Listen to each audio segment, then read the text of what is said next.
করতে চাই। এই প্রশ্নটা অনেকের রাগ হতে পারে, আমার কিছু করার নাই। প্রশ্নটা হচ্ছে এটাই, এই উত্তরটা আমি চাই।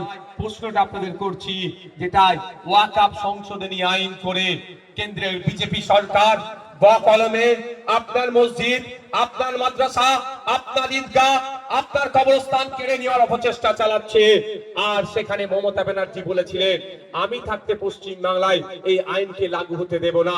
কিন্তু মমতা ব্যানার্জি এই কেন্দ্রের বিজেপির আইনকে মেনে নিল। আপনার এলাকার লোকাল বিধায়কের ভূমিকা কি? আপনার মাদ্রাসা বাঁচানোর জন্য, আপনার মসজিদ বাঁচানোর জন্য, আপনার কবরস্থান বাঁচানোর জন্য, আপনার ঈদগাহ বাঁচানোর জন্য কোনো ভূমিকা আছে? তাহলে আপনি ওই জনপ্রতিনিধিকে লাভ কিছু হবে? আমি আপনাদের জানিয়ে যাই, আপনার বিধায়কের উচিত ছিল সুপ্রিম কোর্টে গিয়ে একটা মামলা করা। ভাঙড়ের বিধায়ক নওশাদ সিদ্দিকী সুপ্রিম কোর্টে গিয়ে মামলা করেছে। আপনাদের মাদ্রাসা, আপনাদের মসজিদ, আপনাদের ঈদগাহ এখনো যে যতটুকু সুরক্ষিত আছে, অন্য কারোর জন্য নয়। আমাদের মতো গুটি কয়েক মানুষ যারা মামলা করে এখনো পর্যন্ত টিকিয়ে রেখেছে। মাথায় থাকবে তো নাকি? না ভুলে যাবে? আপনাদের বলে রাখি, কেন্দ্র সরকার কেন এই আইনটা করেছে? মুসলমানদের সম্পত্তি কেড়ে নেওয়ার জন্য শুধু নাকি? না, শুধু এক ঢিলে একাধিক পাখি মারছে। শুধু মুসলমানদের সম্পত্তি কাড়ার লক্ষ্য নয়, ওই যে ভ্যালুয়েবল প্রপার্টি গুলো, যে কটা পুরাতন শহর আছে, কলকাতা, মুম্বাই, বেঙ্গালোর, গুজরাট, দিল্লি, হরিয়ানা, সারা ভারতবর্ষে যত পুরাতন শহর আছে খোঁজ নিয়ে দেখুন, 10টা যদি মোস্ট ভ্যালুয়েবল প্রপার্টি থাকে, তার মধ্যে 2-4টে ওয়াকফের প্রপার্টি আছে। ওই প্রপার্টি গুলো এখন মোদিজির বন্ধুর নজর পড়েছে, শিল্পপতিদের নজর পড়েছে। ওখানে তারা স্টার হোটেল বানাবে, আমোদ প্রমোদের জায়গা করবে। কিন্তু এমনি ভাবে তো কেড়ে নিতে পারে না। তাই মোদির বন্ধুর পছন্দ হয়েছে, বন্ধুকে গিফট করার জন্য মোদিজি এখন আইনের মাধ্যমে কাটতে চাইছে।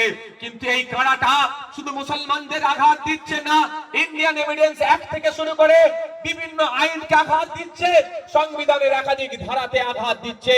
তাই আমরা সংবিধান প্রেমী মানুষেরা সংবিধানকে প্রোটেক্ট করার জন্য, রক্ষা করার জন্য এর যেমন প্রতিবাদ করছি, কিন্তু আমরা আগামী দিনেও দেখছি আজকে এরা ওয়াকফের সম্পত্তি লুট করছে, কালকে এরা গুরুদুয়ারার সম্পত্তি লুট করবে, পরশুদিন এরা জাহেরখানের সম্পত্তি লুট করবে, তারপরের দিনে এরা গারমখানের সম্পত্তি লুট করবে, তারপরের দিন এরা গির্জার সম্পত্তি লুট করবে, এরপরে তারা হিন্দু সমাজের ধর্মীয় সম্পত্তিগুলোকে, এই মন্দিরের দেবীর নামে সম্পত্তিগুলোকে লুট করার চেষ্টা করবে। তাই শুরুতেই যদি না একে আটকে দেওয়া যায়, এর আগ্রাসী এই ফ্যাসিস্ট সরকার একটাও ধর্মস্থানের জায়গা সুরক্ষিত রাখবে না। সবটাই ব্যক্তিগত স্বার্থ চরিতার্থের জন্য দখল করে নেবে নতুন আইনের মাধ্যমে। গত কয়েকদিন আগে দেখছিলাম যে বিভিন্ন পেপার পত্রিকাতে, বিভিন্ন সোশ্যাল মিডিয়ার মাধ্যমে দেখতে পাচ্ছিলাম যে আরএসএস এর সদর দপ্তর দিল্লিতে আছে, তাদের গাড়ি পার্ক করার মতো জায়গা আর পাচ্ছিল না। 1400 বছরের নাকি 140 বছর, প্রায় 140 বছরের, সরি 1400 নয়, 140 বছরের পুরাতন একটি মন্দিরকে তারা ভেঙে চুরমার করে দিয়ে, উড়িয়ে দিয়ে ওই জায়গাটাকে খালি করে এদের গাড়ি পার্কিং এর জায়গা করছে। তাহলে বুঝুন, এদের যখন প্রয়োজন হবে ওয়াকফ সম্পত্তি আইনের মাধ্যমে নিয়ে নেবে। এদের প্রয়োজন হয়েছে গাড়ি পার্কিং করব, মন্দির ভেঙে গুড়িয়ে দিয়ে গাড়ি পার্কিং করছে। এরা এই রাজনীতি করে। তাই আমাকে আপনাকে সজাগ সতর্ক হতে হবে। এখানে হিন্দু মুসলমান দলিত আদিবাসীর ব্যাপার নয়, এখানে আমাদের জনগণের ব্যাপার, নাগরিকের ব্যাপার দাঁড়াচ্ছে। ঐক্যবদ্ধ হতে হবে, দলবদ্ধ হতে হবে। সামনে 2026 সাল আসছে, এই জবাব আমরা গণতান্ত্রিক প্রক্রিয়াতে দেব, সেই জায়গা আপনাদের আছে।